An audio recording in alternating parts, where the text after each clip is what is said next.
어제 오후 헌법재판소 인근의 한 거리. 경찰관들 뒤쪽으로 빨간 모자를 쓰거나 성조기 카메라를 든 한 무리의 장년 남녀들이 소리를 지릅니다.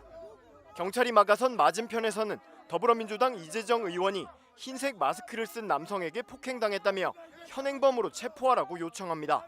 잠깐만요. 발로 찼어요. 현행범 체포하세요. 경찰 데려와. 소란이 커지자 윤 대통령 지지자로 추정되는 다른 여성들도 다가와 목소리를 높입니다. 현행범 체포하세요. 체포하세요. 지나가지 마세요. 저희 고발합니다. 이 의원은 경찰이 있는데도 폭행을 서슴지 않는데 앞으로 얼마나 더 위험한 일이 벌어질지 모른다고 비판했습니다. 이와 관련해 서울 종로경찰서는 어젯밤 10시 30분쯤 이 의원을 폭행한 60대 남성 A씨에 대한 사건을 접수해 입건 전 조사 중이라고 밝혔습니다. 경찰에 따르면 A씨는 어제 저녁 6시 10분쯤 헌법재판소 앞 길거리에서 이재정 의원의 오른쪽 허벅지를 발로 찬 폭행 혐의를 받고 있습니다. 경찰은 또 어제 아침 민주당 백혜련 의원에게 달걀을 던진 용의자도 추적 중인 것으로 알려졌습니다. 경찰 관계자는 사안의 중대성을 감안해 사실관계를 정확히 확인하고 신속히 조사를 진행할 예정이라고 말했습니다. 민주당은 이 두 사건을 정치 테러로 규정하고 엄정한 단죄를 요청한 상황. 반면 윤 대통령의 변호인인 석동현 변호사는 이 같은 폭력 사태에 대해 바보가 아니라면 충분히 예상되는 일이라며 명백히 자작극이거나 99% 유도극이라고 오히려 야당을 비난하고 나섰습니다. 헌재 앞에서 큰 소리로 자기 목소리를 낸다는 건 당연히 욕설이나 계란은 물론 돌팔매질까지 각오해야 하는 일이었다는 억지성 논리를 폈습니다. 윤상현 국민의힘 의원도 윤 대통령 지지자들은 결코 과격한 행동을 하실 분들이 아니라며 일각에선 민주당의 자작극일 가능성을 제기하고 있다고 강변했습니다. 더불어민주당 원내 지도부가 아침부터 국회 대신 헌법재판소 앞을 찾아갔습니다. 윤석열을 파면하라. 윤석열 대통령 지지자들이 길 건너편에서 응원 도구를 불고 고성을 지르며 민주당 의원들의 기자회견을 방해합니다. 헌법재판소 100m 이내에서는 집회 시위가 금지됩니다. 즉시 해산 조치 부탁드립니다.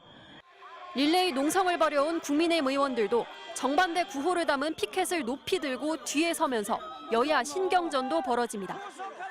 국민의힘 당협위원장 한 명은 백범 김구 선생 증손자인 김용만 의원에게 거칠게 항의합니다. 급기야 기자회견이 끝나갈 무렵 민주당 의원들을 향해 달걀과 과일 껍질, 물병이 날아들었습니다. 찐계란인가요? 혹시? 너무 아파요, 제가. 이거는 정말 민주주의 사회에서 있어서는 안 되는 일이라고 생각합니다. 저녁에도 헌재를 향하던 이재정 의원을 한 남성이 발로 찼다가 경찰에게 현행범으로 체포됐습니다. 이렇게 경찰이 있는 상황에서도 그런 행동을 아무렇지 않게 서슴지 않게 해대는 그런 폭도들이 얼마만큼 더 위험한 상황을 만들어낼지 모르는 상황에서 진영 간 대치가 극에 달하면서 충돌 우려가 제기되었는데 실제로 현역 국회의원을 겨냥한 물리적 공격이 현실화된 겁니다. 민주당은 이번 사태를 테러로 규정했고 경찰은 엄정한 수사를 약속했습니다. 정치 테러는 작은 출발이 가장 위험합니다.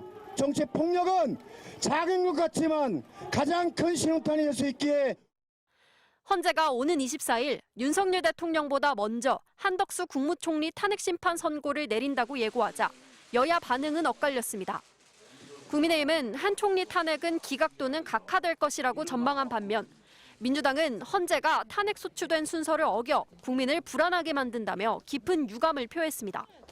민주당은 매일 출퇴근 시간 헌재 앞에서 기자회견을 이어가기로 했고 조국혁신당 조국 전 대표는 매일 옥중에서 윤석열 파면 촉구 독방 108배에 나섰습니다.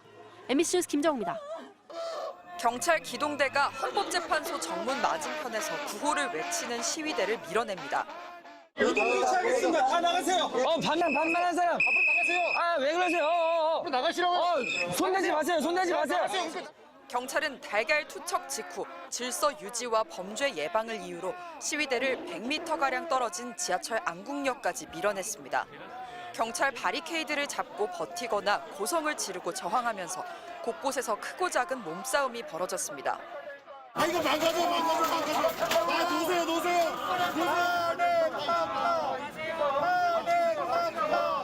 헌법재판소 앞엔 더불어민주당 의원들의 기자회견을 앞두고 100명 가까운 윤 대통령 지지자들이 모여 있었습니다. 경찰은 주변에 차벽을 세우고 헌법재판소에 대한 경계를 강화해왔지만 날아오는 달걀 하나 막지 못했고 용의자도 아직 붙잡지 못했습니다. 헌법재판관들이 오가는 길목인 만큼 달걀이 아니라 돌이나 사제 폭발물이었다면 자칫 큰 피해로 이어질 뻔했습니다. 벽돌 안 맞은 게 다행인 줄 알아야죠. 벽돌 안 맞은 게. 여기가 어디라고.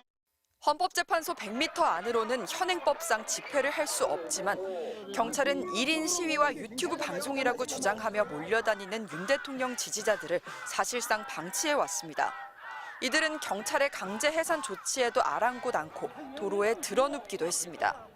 오늘은 폭력 행위가 발생했기 때문에 저희가 이렇게 안내를 해드린 겁니다. 경찰은 뒤늦게 헌법재판소 맞은편까지 차벽을 세우고 겹겹이 울타리를 쌓는 등 통제를 강화했습니다. 선거 날까지 막는데요. 계란도 던지고 통제를 못하겠다. 네, 이거 해야 되겠다. 그래서 헌법재판소 정문 바로 앞까지 다가가 소란을 피운 지지자 일부도 이동시켰지만 천막까지 세우고 농성하는 시위대에는 아직 별다른 조치를 하지 않고 있습니다. 경찰 관계자는 도로를 불법 점거한 천막은 자치단체 관할이라 서울 종로구청의 행정 대집행에 따른 요청이 있어야 경찰 동원이 가능하다고 설명했습니다. 수사 전담팀까지 꾸려 달걀 투척 용의자를 쫓고 있는 경찰은 헌법재판소 선고를 앞두고 알박기 시위대를 강제 해산시키는 방안을 고심하고 있습니다. MBC 뉴스 송서영입니다.